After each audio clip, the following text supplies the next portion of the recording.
Et donc je vous demande d'aimer et de privilégier le Nissan Capstar 2015 avec un kilométrage de 120 000 km.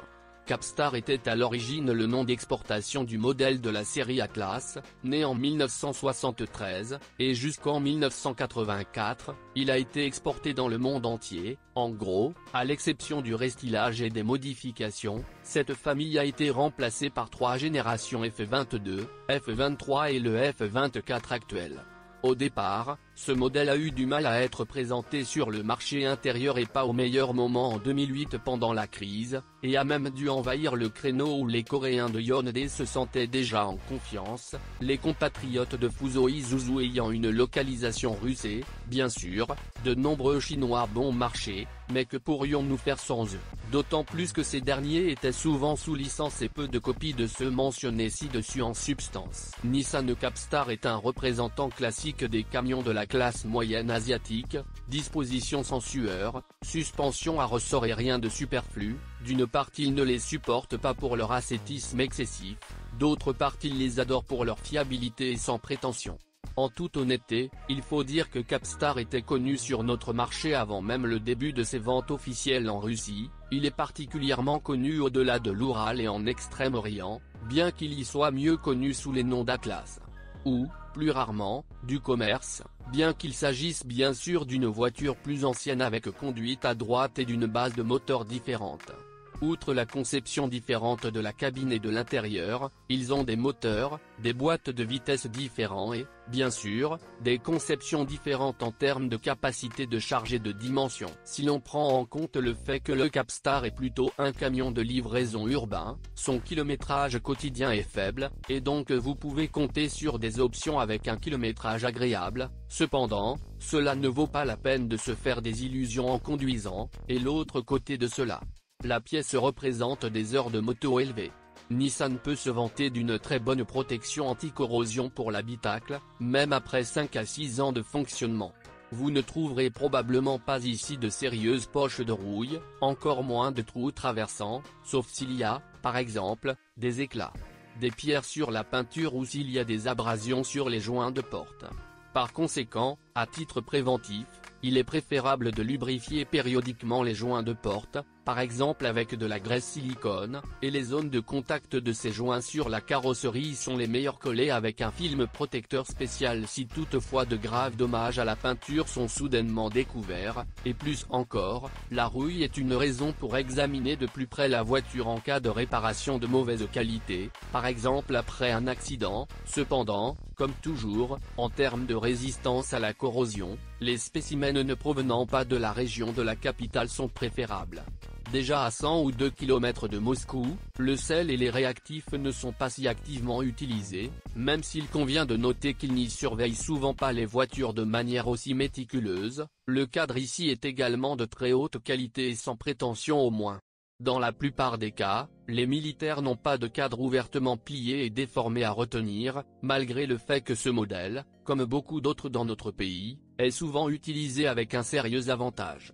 En général, si vous constatez des défauts sur le cadre ou, par exemple, des coutures non fabriquées en usine, il est préférable de refuser un tel achat. La voiture a probablement été accidentée avec des réparations ultérieures de mauvaise qualité. Croyez le vendeur sur parole. Bien sûr, il ne faut pas, comme on dit, faire confiance, mais vérifier. C'est sûr que tout le monde vous dira qu'il conduisait exclusivement de la mousse de polystyrène et seulement en été, et même alors, bien sûr, ils conduisaient eux-mêmes une fois par semaine et le faisaient. Je ne confie pas la voiture au service à qui que ce soit, bien sûr plus souvent que prévu. L'un des principaux inconvénients de la plupart des camions asiatiques est l'équipement de la cabine du conducteur, et Capstar ne fait pas exception. Ce qu'est l'isolation phonique, vibratoire et thermique ici, personne ne l'a jamais su, et un gros moteur diesel ne se réchauffe pas très volontiers par temps froid, donc la plupart des utilisateurs modifient eux-mêmes les voitures avec des tonnes d'isolation et des panneaux partout où cela est possible,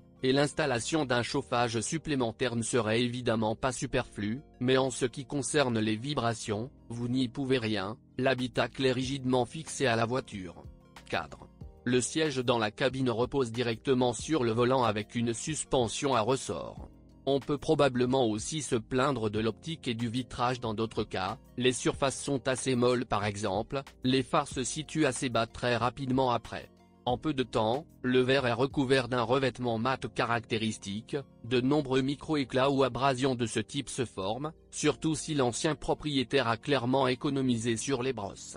Quant au câblage électrique et électronique, tout ici est plutôt bon, comme la plupart des voitures japonaises, mais à titre préventif il vaut quand même la peine de surveiller l'état des contacts et leur isolation, notamment les connecteurs qui se trouvent à l'intérieur du châssis dans la partie centrale. Les réactifs au sel n'épargnent personne, le reste de la voiture est tout à fait simple et possède un minimum d'électronique délicate, comme toujours sur les camions. Les roues peuvent en dire beaucoup, ou plutôt l'état de leurs roues. Si vous voyez que la face intérieure des pneus est très usée, cela indique que soit la suspension est déjà arrivée ici, ou la voiture fonctionnait souvent avec des surcharges, même si en règle générale, un est une conséquence de deux, alors que la suspension elle-même est classique pour les asiatiques, simple à l'arrière des ressorts. Il y a aussi un ressort à l'avant, mais les transversaux sont très difficiles à tuer tout cet ensemble, et si des réparations sont nécessaires, tout cela est peu coûteux tant en termes de pièces de rechange qu'en termes de prix de travail.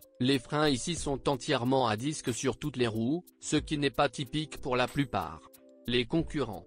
D'une part, les freins à tambour sont réputés moins exigeants, mais ceux à disque sont plus efficaces, mais selon les critiques de Capstar, les freins ne nécessitent généralement qu'un entretien préventif, un nettoyage et une lubrification.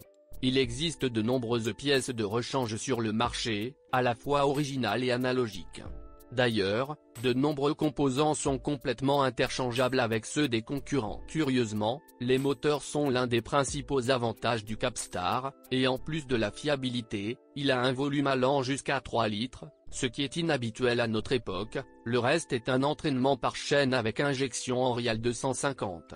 Puissance, qui est encore nécessaire pour un fonctionnement long et sans problème, et il convient de noter que le volume n'est pas que des chiffres. Grâce à cela, le moteur fonctionne constamment avec des charges réduites par rapport à ses homologues de petit volume, et en général, le Nissan le diesel dit tout dans la gamme Capstar et les versions avec des moteurs de 2,5 litres d'une capacité de 110 et 130 chevaux n'ont pas non plus de plainte particulière à leur sujet, mais compte tenu de ce qui précède, il vaut mieux privilégier un moteur plus gros, surtout si vous devez transporter de lourdes charges. La seule chose dont les clients se plaignaient était la nécessité de remplacer la rampe d'injection ou les injecteurs, qui ne sont pas bon marché, mais encore une fois, en règle générale, cela était dû à l'utilisation de carburant de mauvaise qualité.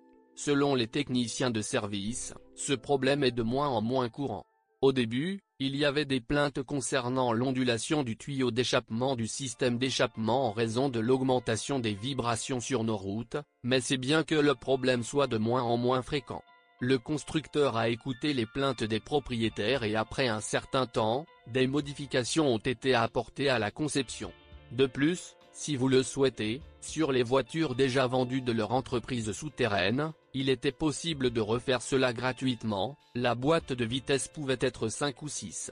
La vitesse. Les voitures avec les deux options sont bonnes. Le choix est plutôt déterminé par les conditions de fonctionnement en ville ou en dehors de la ville, mais dans les deux cas.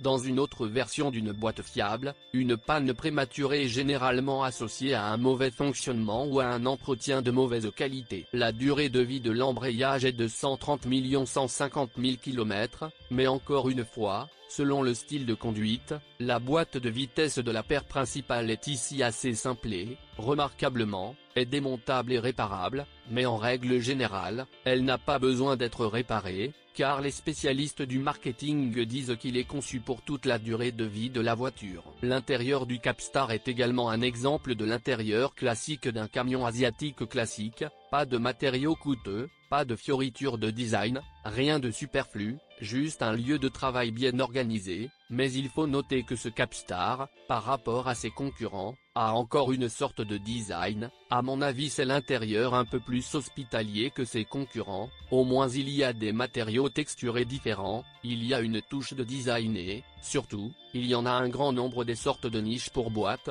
des endroits pour ranger de petits objets et ainsi de suite. Il y a ici comme ça un tel compartiment pour les papiers, pour les documents, ici il y a aussi une niche assez grande, ici il y a aussi une étagère au-dessus du pare-soleil, même le volant ici n'est pas la même chose que celle des Coréens, des Japonais ou des Chinois classiques, elle est faite d'un matériau plus agréable, elle a l'air et la sensation plus civile ou quelque chose de plus convivial pour les passagers, donc en fait je pense que travailler dans cette voiture être plus agréable, mais le fait que tous ces matériaux soient rugueux, le fait que tous ces matériaux soient si inesthétiques, est probablement plus un plus pour un bourreau de travail, car même si cette voiture est traitée avec négligence, bien sûr, tous ces matériaux pardonnent toute cette manipulation imprudente. En ce qui concerne l'achat dans les régions, plus vous envisagez d'acheter un Capstar à Moscou, plus il y a d'options pour acheter une voiture fournie de manière non officielle et une introduite d'un autre marché dans une version différente et avec un âge plus avancé.